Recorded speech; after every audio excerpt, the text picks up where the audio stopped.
네, 지난해 미국에서 흑인 목숨도 소중하다, 블랙 라이브스 매터라는 구호와 함께 있었던 대규모 시위 기억하실 겁니다. 조지 플로이드의 사망 이후 미국의 학교에서도 크고 작은 논란이 이어지고 있는데요. 오늘 글로벌 뉴스 브리핑에서 자세히 다뤄보겠습니다. 서진석 기자 어서 오세요. 네, 조지 플로이드가 숨진 지 다음 주면 꼭 1년이 됩니다. 하지만 여전히 유색인종 차별 논란이 교내 안팎으로 이어지고 있죠. 네, 워싱턴 포스트 함께 보시면요. 최근 미국 버지니아주의 알렉산드리아 시의회는 학교를 순찰하는 경찰관들을 모두 학교에서 퇴출시키기로 했습니다. 매년 10억 원 가까이 들여 교내 안전을 위해 경찰관 6명을 투입했던 프로그램을 백지화하겠다는 계획인데요. 네. 조지 플로이드 사건의 연장선상에서 나온 결정입니다. 학생을 위한 경찰관이 오히려 유색인종 학생들을 억압한다는 지적이 잇따랐기 때문입니다. 학교 경찰관에 대한 학생들의 비유도 화제인데요.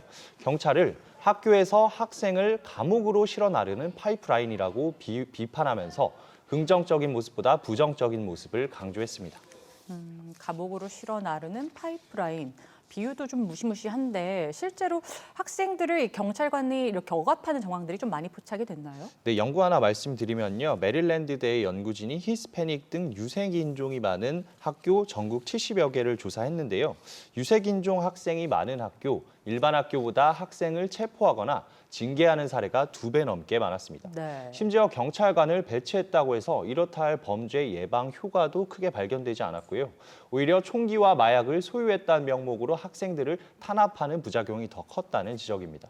한 라틴계 고등학생은 학교에서 무장한 경찰을 보면 일상에서 벌어지는 차별과 폭력을 목격하는 기분이다. 경찰관 옆에서 안전하다고 느끼거나 그들을 신뢰하지 않는다라고 비판하기도 했습니다. 물론 경찰관들이 콜럼바인 총기 난사 사건 같이 교내 범죄를 막기 위한 긍정적인 의미도 있지만요. 앞서 말씀드린 인종차별적인 연구가 잇따르면서 교내 경찰관의 필요성과 대안에 대한 논란이 이어지고 있습니다. 네. 오히려 알렉산드리아 시처럼 학교 경찰관 예산을 삭감하고 코로나 시기에 더 어려움을 겪는 학생들의 정신 건강에 쓰겠다는 주장도 힘을 받고 있습니다. 우선은 좀 교내 공권력의 불신 문제부터 좀 해결할 필요가 있겠네요. 자, 다음 소식도 미국 관련 얘기입니다. 최근 질병통제예방센터 CDC가 새로운 방역 지침을 내놨다고요. 네, 미국은 최근 실내와 실외를 가리지 않고 백신을 맞은 사람은 마스크를 벗어도 된다는 지침이 나왔죠. 절반 가까이가 백신 1차 접종을 맞는 등 높아진 접종률을 반영한 건데요. 네. 하지만 학교는 예외였습니다. CDC는 백신을 맞은 성인들이 마스크를 벗더라도 학교에서는 마스크 착용 등 방역 수칙을 권장한다고 했고요. 아무래도 대부분의 학생이 가을은 돼서야 백신 접종이 가능한 만큼 학교는 아직 안심하긴 이르다는 겁니다. 특히 12세 미만의 초등학생 수준의 아이들은 아직 백신 접종 허가조차 나지 않은 상황이라서 전체적인 사회 분위기와 다르다는 판단이 깔려 있습니다. 네. 그래서 로셸 왈렌스키 질병통제센터 국장은 백신을 접종하지 않았다면 완전히 보호받지 못한 상황이라면서 계속해서 마스크를 써야 한다고 강조했습니다. 앞선 출연에서도 좀 확인할 수 있었지만 이른바 백신 선진국이라 불리우는 미국에서도 좀 상황은 녹록지가 않은 것 같네요. 자, 이마저도 그런데 지역에 따라 지침이 엇갈리고 있다고요? 그렇습니다. 아무래도 주정부의 권한이 강한 미국의 특수성이 있다 보니까 그런 건데요.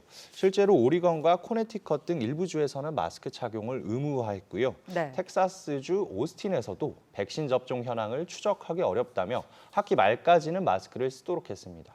거꾸로 엘레베마나 애리조나 같은 주는 학교가 자체적으로 판단하도록 지침을 완화하기도 했는데요. 전체적으로 보면 아직 판단을 미룬 곳이 다수입니다. 백신 접종률이나 확진자 수, 그리고 변이 바이러스의 비율 등을 지켜본 뒤 결정하겠다는 곳이 많습니다. 우리나라도 접종률과 확진 추이를 보고 추후에 판단하겠다는 입장인데요. 하지만 미국이 40%에 달하는 접종률을 기록한 것과 달리 우리나라는 아직 10%에 못 미치는 만큼 마스크를 벗기까지는 시간이 많이 걸릴 것 같습니다. 네. 아직까지는 좀 시기상조가 아닐까 하는 우려들도 많을 것 같은데 마스크 그렇습니다. 없는 안전한 사회 너무나 기다려집니다.